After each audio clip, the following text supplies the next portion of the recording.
Hello, my friends. Welcome to another episode of Believe You Are a Good Mom. And I have another exciting interview for you today. So, before we get to that, I'm going to tell you a little story, okay? Because I had an epiphany yesterday. So, maybe this isn't a story, this is just a thought, okay? So, I was thinking about my home, my physical house, right? We just moved here a year ago. And my husband came to this open house. We were not planning on moving, but his cousin insisted that he just come to the open house of a neighbor who had moved in her neighborhood. Okay. So he comes to the open house and then he calls me. Okay, this is a story, I guess. I'm telling the whole story that goes with the epiphany. So he calls me and he's like, "Oh, Brigham Young has staked. This is the place. This is our house. We're moving in here." And I'm like, do I get any say in the matter?" He's like, yeah, I'm going to pick you up and come show it to you. I'm like, okay. Had zero desire to move at this point, right? So we pull up to the house, and the outside of the house, I'm like, yeah, this just looks like an old house. I was not that impressed. I went inside and I was like, oh, it's like been updated in here. It's not that old. Like the inside didn't look as old as the outside, right? Still, so we moved into this house. He was right. Like I walked in and I was sold too. I was like, oh yeah, this is our house. It just has always felt like our home, right? But every time I drive up to it, I'm like, ugh. At best, I'm like meh about the outside. And I actually am more like about the outside. Like I'm really not having how it looks on the outside. And so, of course, my husband is like, yeah, we'll do a whole remodel of the outside. I'm like, whoa, slow down, Turbo. Like, we don't need to like do a whole overhaul of the outside for me to like it. Just maybe like a little paint job, maybe some socially acceptable, almost purple color. At least for the shutters or something, the door. Anyway, that's how I feel about the outside of my house, right? The inside, I work a lot on it. Okay. So like I put up pictures, I decorate it how I want it. It's definitely no internal, I can't even think what it's called. Interior decorator. Like I am definitely not. But I do, like vacuum and clean it and clean it and clean it, right? Over and over and over, doing, the chores of a mom with 5 kids, right? Doing dishes all the time, doing laundry all the time, all the work, right? I do a lot of work on the inside of my house. The outside, on the other hand, sorry, neighbors. I have a lot of neighbors who do a lot of work on the outside of their homes and they look absolutely beautiful. And I love walking around my neighborhood because it's a really pretty neighborhood where people take a lot of care about the outside of their home. And I don't, because like I mentioned, I have 5 kids and a lot of work to do inside. I am not making it outside to be pulling weeds, planting flowers, taking care of flowers, watering things. Like it doesn't happen. We pay the kid across the street to mow it. That's about the bare minimum maintenance we do, right? So all this to say, outside of my home, I take no care really of. And the inside I do, right? I work on the inside. I try to keep it clean enough, right? Yesterday, my epiphany was that I do the same thing to my physical body. Like in general, I do not, hold on, let me just make sure we're recording. Okay. I don't care that much about the outside. I don't care that much about style. You may have noticed if you watch these videos, I'm usually in a black shirt, and maybe it's the black polka dot shirt if I'm feeling very stylish today. And sometimes I put on makeup because I know this is going to be a video. I did just now, literally like 30 seconds before I hit record, threw some on. And basically, just like the front of my house, all I want to do is just kind of paint the door purple and call it good. So my hair is purple. That's the extent of my maintenance, right? There's very minimal maintenance on the outside, but I work a lot on the inside. I think about my brain. I think about my thoughts. I think about my feelings. I process feelings. I do a lot of internal work on myself all the time. So all of a sudden I had like this aha yesterday that the way I think about my house is similar to the way I think about my body and how I take care of it. So maybe I'll have enough bandwidth someday to take care of the outside of my house, but this is all leading up to my interview with my friend Sheri Brasier, because she is a style coach, people. And why we are friends, I mean, besides the style thing, it makes sense. Like we're really kind of the same person incarcerated. Like there's a lot of things we have in common, but the style thing is something we have like polar opposite not in common. Okay. And I always laugh because I just feel like I'm like the least stylish person ever. And she's like the most. And she's so kind to be my friend.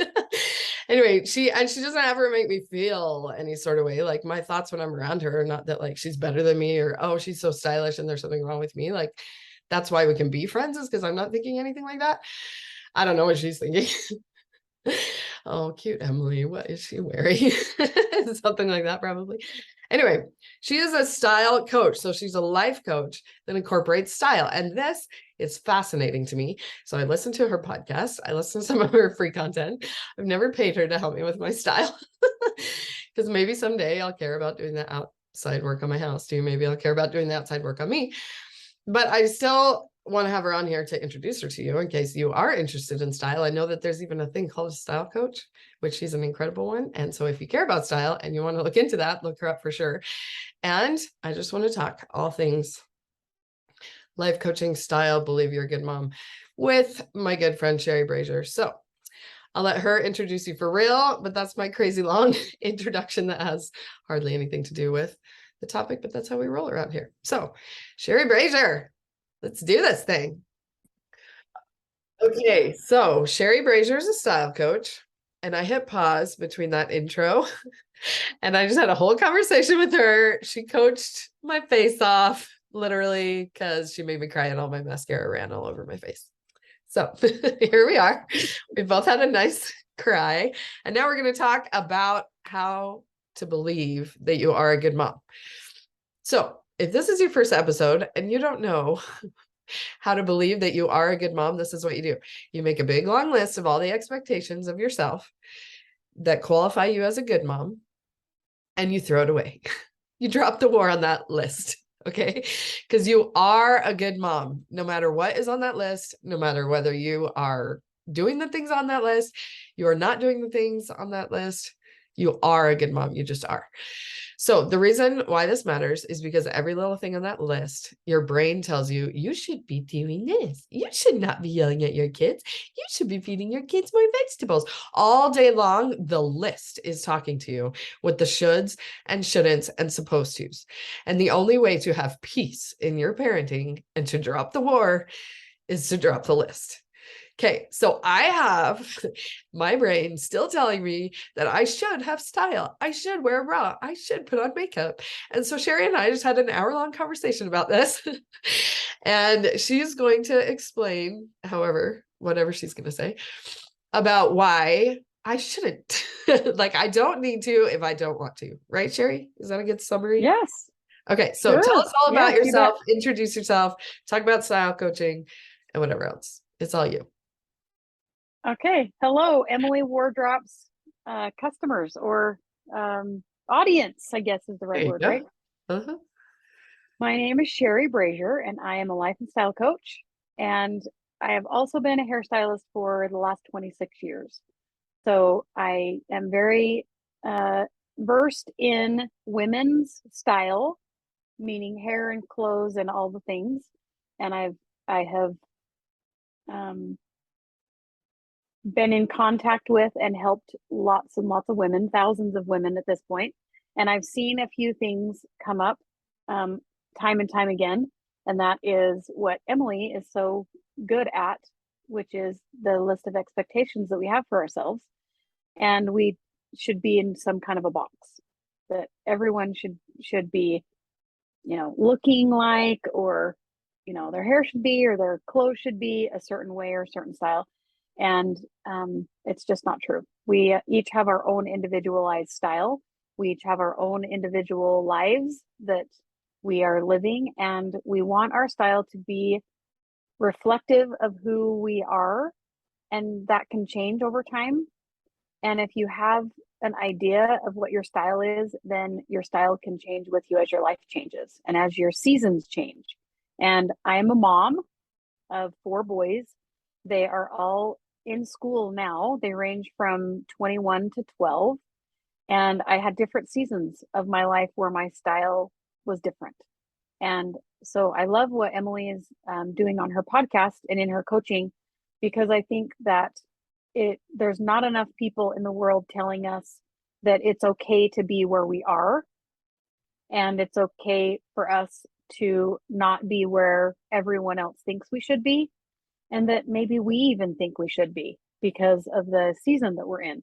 So I work with women in the season that they're in, and I ask them lots of questions to figure out what kind of style they like in the season that they're in so that they feel authentically themselves in the season that they're in. Awesome. So fun. Thanks, Sheri. So Sheri has helped me a lot, just understanding that there's not one way to be in style, that everyone has their own style. And so I am like, oh no, I'm gonna like need a shirt for a family photo shoot. I better find like a stylish shirt. I'm like, no, like I'm gonna go and pick a shirt that I like. Therefore, that is my style. I like it, so it's my style. That's all there is to it. Yes. Like you just Mm-hmm. have to look at my collection of earrings and know what my style is, because those are the ones I picked, because those are the ones I like. That's my style. There's not like a box, like you said, that we need to fit in. And I feel like that's the same with parenting. There are, and people like to even like classify things, sorry, and put things in boxes, right? So even with parenting, there's like styles of parenting. And it's like, Yes. are you an authoritarian? Are you authoritative? Are you authoritative? There's like 15, like the same word. And it like means different. Mm-hmm. Oh, you're too passive. You're too authoritative. Like all the, I'm just like, what? Who cares about any of that? Develop your own personal style of parenting. And it's not going to be how your parents raised you, or how your in-laws raised your husband, or how your neighbor is doing it, or how your sister is doing it. It's, you have permission to do it however you want to do it. And yes, you have a husband that gets some say, but really, like, you are the mother here, he's the father, and he has his own relationship with the kids, and you have your relationship with the kids, and just let him be him, and you figure out what you want to do for you and yours and what works for you. And it doesn't have to look like what the neighbor's doing or how you Yeah. were raised. Yes, and I agree with that 100%. When I had little kids at home, I was not sure how to be a mom, and which I'm sure a lot of us feel like we don't know what we're doing. And so I was looking for ideas. I was looking for people to show me what I was supposed to do, right? I think we can all relate to that. And I realized over time that some of the things that I found worked for me. Yeah. They resonated with me. They felt good to me. They worked. Whatever it was, discipline thing I tried because somebody said that it was going to work, it actually did work, and I liked it, and it felt good, and it accomplished what I wanted it to accomplish. And then other things I've tried didn't. That didn't work, and my kids didn't respond to that, and I didn't feel good doing those things. Like that didn't work for my personality, for my parenting style. And so when we're talking about fashion and style and clothes and all of the things that go around that, you can do the same exact thing. You take little pieces of what you're seeing out in the world and what's being offered to you, and you decide what feels good to you, what resonates with you. And maybe the girl that is wearing stilettos every day, whether she's in joggers or a mini skirt, she's constantly in heels, like maybe that's not your thing. That's okay. But maybe you have another style icon that you follow or that you see, and you're like, you know what, she always looks so cute in jeans, she's always wearing jeans, I really like jeans, I need to find a pair of jeans that fit me so that I can wear jeans a lot because I really like the look of jeans. Okay, great, let's find a great pair of jeans for you that you can feel comfortable in and wear every day if you want. Like that's something that is your style. You're going to pass on the stilettos, and you're going to invite the jean conversation in, and we're going to talk about jeans. So I think that it's good to have ideas out there for us, but we don't have to take everything that we see and the shoulding ourselves and, oh well, I should look like that, or I should look like that, or that's when we get into trouble with parenting, and that's when we get into trouble with style as well. Yeah. And I feel like it maybe seems a little bit more obvious with heels. It's like, well, obviously I'm not going to wear heels all the time, but like you said, it applies to parenting too. We listen to the parenting podcasts that say we're supposed to do it a certain way, and then we think that that's like the law And that if we Yeah. don't do it that way, that we're a bad mom, or that we're doing it wrong, or that, and we make it a moral issue, and it's like a bedtime. It's a it's a Mm-hmm. meal suggestion. Like Mm-hmm. it's not a commandment. It's not the law. It's Mm-hmm. just they're trying to be helpful, and we take it and make it mean a bunch of crap about ourselves. That part's the not necessary part. So Mm-hmm. I have podcasts that I love to listen to, parenting podcasts, and sometimes I'm like, I can't right now. And I don't listen to them Mm-hmm. because I just can't manage my mind around like, oh, that's a nice idea that doesn't work for me. Instead, I'm Mm-hmm. like, oh no, I have to do it this way, and I'm not doing this way, and there's something wrong with me. Like that is what we're trying to avoid. Yeah. Yes. And so Sheri literally just told me that I can stop listening to her podcast because I make it mean that like I don't have style, I don't know what I'm doing, and I'm supposed to like put on makeup and a bra every day. And if it doesn't mean that, like, and what she said was, if it's not resonating with you, you're not my client. And I'm like, I know I'm not your client. That's why I've never paid you money to help me with my style, because I don't care about style. But we do that with parenting. We listen to these podcasts and we make whoever that wrote a book be the expert on our parenting. And like, yeah, they wrote a book that worked for them. That doesn't mean that that's what we have to do. So feel free to unsubscribe to anything that you can't manage your mind around. Yep. Except It's for so this true. one. And Stay subscribed to this podcast.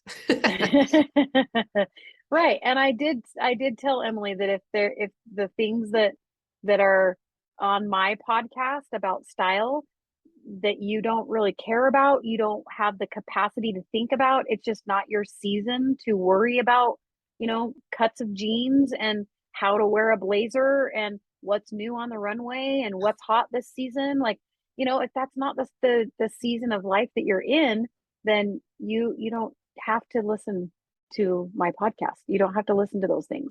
Now, if you like some of the things that are on someone's podcast or in someone's book, and you end up listening to the whole book, like for instance, I have lots of Audible books, and I will listen to a book until I've gotten what I feel like I need out of it, and then I don't listen to the rest of the book because I've gotten what I need. And I've talked to a lot of people about not finishing the book, and they're like, "Wait, you didn't finish what? I, you mean you just have a bunch of unfinished books in your Audible library?" I'm like, "Yeah, I I have a do. lot of unfinished Wow. books in my Audible library because I got what I needed, and then I put it off to the side. I don't need to make myself finish a book to say that I got the value out of it. I got what I needed, and now I'm going to move on." And I think that's the same with any information that Yeah. comes to you. If we can have a lens of, I'm going to take what serves me and leave what doesn't, and be okay with leaving the part that doesn't work, then we're going to be much happier. And I feel like we're going to grow a lot faster because we don't have the drama of, I should be. You just take what works for you, and then you leave what doesn't. Yeah. Yeah. So this is all very easier said than done, I feel like. Mm-hmm. Because so basically I'm telling you, look at your expectations as a mom, decide which ones are that important to you, and drop all the rest. Like that sounds so simple.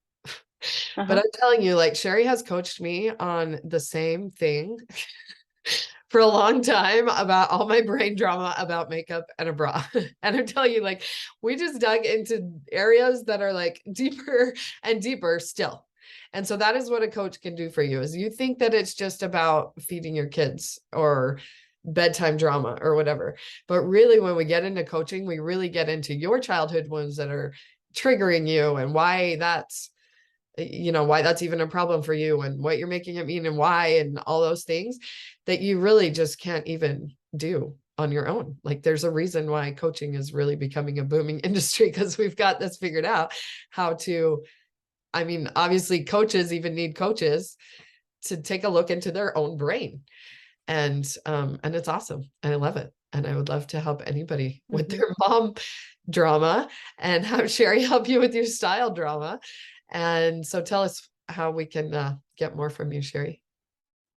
Well, you can go to my website at sheribrasier.com. My name is spelled Sheri, B as in boy, Rasier.com, and go to the Work With Me tab, and you can read all about my Style Mastery course that I have. It's an 8-week course, and we get coaching, just like Emily was talking about, around our brains and the stories that we have about style, and either the style that we want or the style that we don't have that we wish we had, or the style that we have that we don't. And then also, we also talk about what kind of jeans do I need for this body, and what is my style, and how do I know what my style is, and where do I find it? Once I figure out what I like, where do I find those things in the store? So we do lots of tactical clothing stuff, as well as coaching around the stories that we have about what we think that we should be doing or not doing. Yeah. And the stories that we have of childhood. A lot of women have mom stuff going on, where their mom told them they had to do certain things or wear certain things or look a certain way, or, to be accepted in the family, to be accepted as a daughter. And there's a lot of that baggage that is there. And it might sound like it's uncomfortable and hard to go into mommy issues, but you really don't have to go into mommy issues if you don't want to. It's a lot easier when you say, oh, that's just an issue that I had when I was a child, and you can just leave it in their childhood and not go into the past. Yeah. And just live for today and into the future. Yeah. Awesome. Because even when I say healing childhood wounds, like that's what psychiatrists will do with you. That's not really what a coach does. And so I love that example right there, where you're like, oh yeah, that came from my childhood. And what am I going to do about it now moving forward? Like, we don't really need to dig into the old past stuff. Yeah, we don't have to dig into old oh, maybe stories. that came from, and now what do I want to think intentionally instead? So the other thing I wanted to say, I lost it. Okay, you say something while I try to remember. Well, one thing that came to my mind was, we all have experiences that we gain from life, and the books and the podcasts and the courses and the, all the things we find online, and the opinions and whatever, it might be helpful to remember that those opinions are based on that person's experiences. Yeah. And we all have different experiences. We all have different children. We all have different spouses. We all have different dynamics in relationships. We all have different childhoods. And we are all learning how to have relationships with our kids, how to have relationships with our spouses, and how to have relationships with ourselves. Yeah. And all of the information that Emily and I are even talking about today comes from our own experiences, and we're offering it to you, hoping that there is some remnants here that you can say, oh, I'm not alone. She's handled those things too. She feels that way too. She doesn't want to wear a bra either. We can be sisters in not loving wearing bras. There's somebody else that's like me, right? We all want to feel like we're part of something.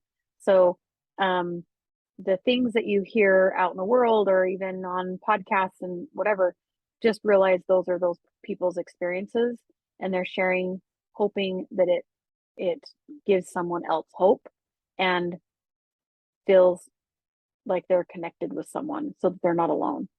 Mm-hmm. So and I think that you're doing a great job in helping moms with little kids who feel like they're a bad mom feel like there's someone that understands them, that understands the feelings and the thoughts that they have about motherhood, and that it's okay that they feel that way, that they have a confidant, they have somebody that they can relate to. Thanks. So what I was going to mention is that although I haven't hired Sheri, I do know moms that would love to, because I literally mentioned on a Marco Polo with a couple besties of mine about my style coach friend, and they were like, there's such thing as a style coach? What? I need to know about this, because they're in the thick of raising kids. They do Mhm. care. Their body is different. They don't know how to clothe their body anymore. They don't have the time or the energy or the bandwidth to go to the store. What are they even supposed to do with the kids who are screaming in the shopping cart while they're trying something on at Target? Like, this is a phase of life where your services can be very useful. I just personally am like, Mhm. not right now, not the bandwidth that I even care, but like a lot of people do care and they're struggling with it because of this season of life. So I think this is Mhm. great. And I hope that, yeah, that it works out for Yeah. all of us to get the help that we I need think in the that, areas that we're ready for to work on. right? Um, Lots of my clients find that if this is something that is important to them, that they want to be able to understand even before they actually decide that they want to do it, they should come into my program because you can learn lots of things while your kids are napping, while you're driving carpool, while you're working in the yard, while you're doing all of the mom things. You can listen to the modules, and then after the kids go to bed, if it's something that you really want to look into and dig deeper into and understand why, or maybe you have a special event coming up and you just don't know what to do about it. You don't know what to wear. You don't know what style to even look for. Maybe you've got a wedding coming up. Maybe you've got um, a special event of some kind that you need to have something for, and you're just not sure. How many of us have these, family pictures? Like, oh, I've got to do family pictures, and we hurry and throw the kids in the car and run to Kohl's or Target or whatever, and we just pick up whatever we can find because the kids are screaming in the cart because you waited until 3 days before because you didn't want to do it, because you didn't know what you were going to buy, because you didn't know what size you are. Like, there's all that drama. And I help women on the front end of that.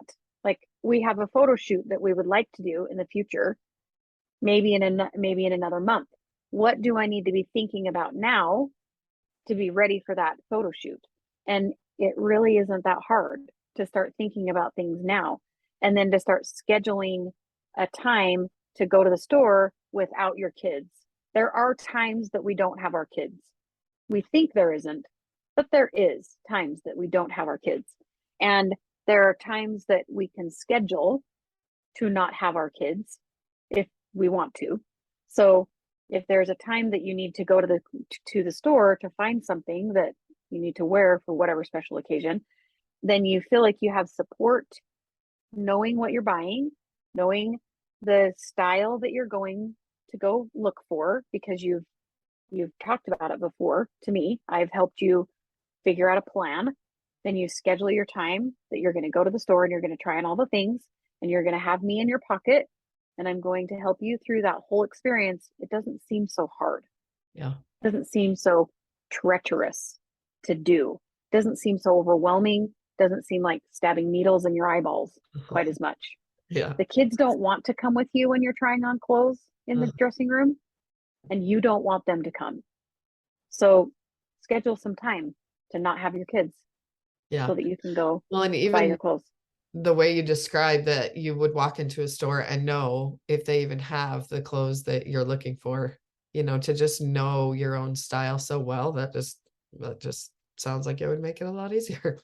That you don't Yeah. have to be at the mercy of whatever's in the store and like trying to find, Yeah. you don't even know what your Mm-hmm. size is. So your thing is, you're like, I like this shirt. Let me get it in 16 sizes so that I can try them all on in there. And Yes, Ross only lets absolutely. me take in 8 at a time. Well, I guess I'll try this one shirt because I have 8 Mm-hmm. sizes. Just saying that might have happened Yep. once, twice to me. It totally happens. And you get all of those clothes in the dressing room and none of them work. And 100% of the time, we end up thinking that we are the problem. Our bodies are the problem. Why those clothes didn't work. I must be the problem. It's because I'm the size I am. It's because I have the shape I have. It's because I don't have the budget. Like the brain drama is endless. When in reality, it was the clothes that were not right for your body. Right. You weren't wrong. The clothes were wrong because you didn't know what shapes and styles and cuts and fabrics work on your body Oh, for various different reasons. And so, not knowing, we just gather up a whole bunch of stuff that we think might work or that we like the color, and we take it into the dressing room and put it on our bodies, and it's all wrong. yeah. And then we think we're wrong. Yeah. And so then the experience of shopping is wrong. Right. Yeah. And So, when we say, I hate shopping. and then we say, I hate Yeah. shopping and I can never find anything that works for me. And I never go shopping because I can never find anything. And my closet is very slim because you found like it's like a needle in a haystack. Every once in a while you find a winner. And Uh-huh. then you're like, oh, it was my lucky day. I found something that worked today and that'll never happen again. Right. Yeah. Well, I can't believe how many style things relate to parenting things that we've found today. Because again, the clothes are wrong, not your body is wrong. Yeah. So whatever parenting technique is wrong, not that you are wrong as a mom. You are a good mom, and that technique did not work for you. That's all. Mm-hmm. It's not that there's something wrong with you that you can't get your kids to bed at a certain time or whatever. So thank you, Yep. Sheri. Thank you. Thank you for coming on. You're And welcome. Thank you for having me. all right, we'll talk to you next time.